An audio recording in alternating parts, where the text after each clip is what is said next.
All right, let's dive into this explainer. If you're visiting Taiwan, Yangmingshan is probably already on your must-see list. But today, we're going to unpack the completely fascinating layers hidden just beneath its beautiful surface. It is so much more than just a gorgeous backdrop for Taipei. You know, there's a great quote from our sources that totally shatters a common tourist misconception and perfectly sets up our journey today. It says that while people think this place is just about cherry blossoms and hot springs, it actually tells the history of Taiwan itself. From prehistoric hunters all the way to modern conservation, literally every single era has left its footprint up there. So, here is our tour itinerary for today's explainer. First, a living natural museum. Second, history of Grass Mountain. Third, Taipei's natural carbon bank. Fourth, volcanic wonders and trails. And finally, activities for every season. Okay, Section 1, a living natural museum, more than meets the eye. Sure, tons of foreign visitors flock here for the seasonal flowers, but the real magic? It's all about the sensory experience. The second you step into the park, boom, it hits you. That distinct, earthy smell of sulfur, the milky waters flowing down the streams, and these incredibly dense forests that cover 80% of the area. It's just this massive, breathing ecosystem right on the edge of a major metropolis. Moving right along to Section 2, history of Grass Mountain, from fire to forests.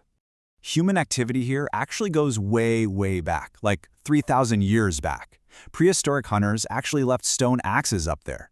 Later on, the indigenous Pingpu tribe traded the mountain's rich, natural sulfur. But get this, in the 19th century, the Qing dynasty government literally set the mountains on fire. Yeah, they burned it to stop thieves from stealing sulfur to make gunpowder. Crazy, right? Later, during the Japanese era, it became this huge hot spring resort dubbed the Hakone of Taiwan, before finally being renamed Yangmingshan in 1950 and officially becoming a national park in 1985.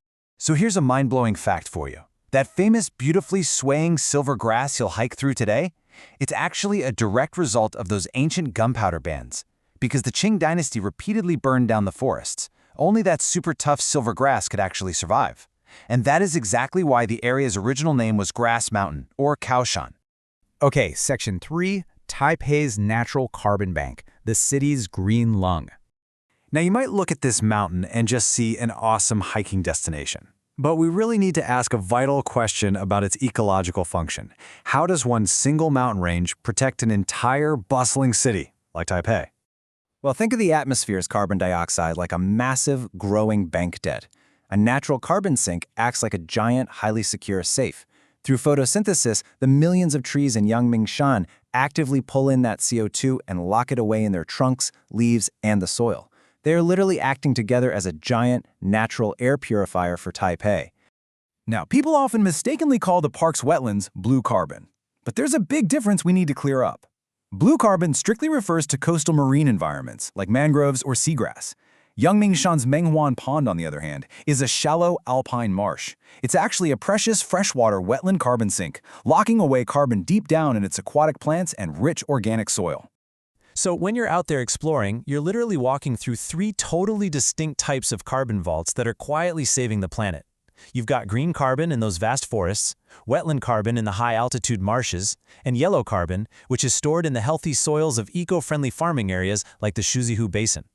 Which brings us to Section 4, Volcanic Wonders and Trails. Choose your adventure. Before we hit the trails, I've got to clarify how the incredibly famous fumaroles at Shiokang actually work. When you see that roaring white smoke and smell the intense sulfur, you'd be totally forgiven for thinking the mountain is actively erupting. But, plot twist, there is no actual magma bubbling up right there. It's just rainwater. It seeps into the earth, gets superheated by dormant volcanic rock way down below, and bursts back up as steam. It's a completely stunning, yet totally safe illusion. If you're visiting from abroad and wondering which path to take, this is your perfect cheat sheet. Want a highly accessible, flat forest path? Hit up the Erziping Trail. It's a 1-star difficulty, perfectly paved, and great for wheelchairs or strollers. If you want sweeping 360-degree views and herds of government-managed water buffalo, the Qingtiangong Loop is an amazing 2-star stroll. And for you active hikers, conquering the 1,120-meter Qixing Main Peak rewards you with absolutely breathtaking views all the way to Taipei 101. A quick tip for foreign visitors looking for unique landscapes: don't be fooled by the names. Bamboo Lake, or Zhuzuhu, has absolutely no water in it. It's actually a drained volcanic basin that's now famous for gorgeous calla lilies and highland veggies. Meanwhile, over at Lengshuiking, you'll find Milk Lake. It visually looks exactly like a giant pond of milk, but you definitely can't swim in it because that white color comes from highly concentrated sulfur and volcanic minerals. Finally, Section 5, Activities for Every Season, a Year-Round Destination. Spring and summer up here are absolutely bursting with life and sensory experiences. In April and May, they run these incredibly popular night tours to watch fireflies glowing at Tianziyuan. You can jump on guided walks to learn about swallowtail butterflies, or, this is super cool, in the summer, take a Listening to Cicadas tour, where guides actually teach you to identify different insects just by their deafening calls. They even run geology youth camps for kids. But hey, as it cools down in autumn and winter, the whole vibe shifts. You can take a dedicated volcano tour to safely explore the geothermal vents or hike the Yulo Historical Trail, literally walking the exact ancient paths fishermen used to carry their catches into Taipei. And winter? Nothing beats soaking in a natural hot spring surrounded by misty mountains. Or, if you're feeling adventurous, you can join the locals for a deeply cultural, ritualistic New Year's Day hike right up Quixing Mountain to catch the very first sunrise of the year. To wrap up this explainer, I just want you to remember that Yangmingshan is so much more than a quick getaway from the city. Every single step you take up there is a step through a living museum. It's this meticulously preserved record of Taiwan's history, perfectly balancing human recreation with incredibly vital natural conservation.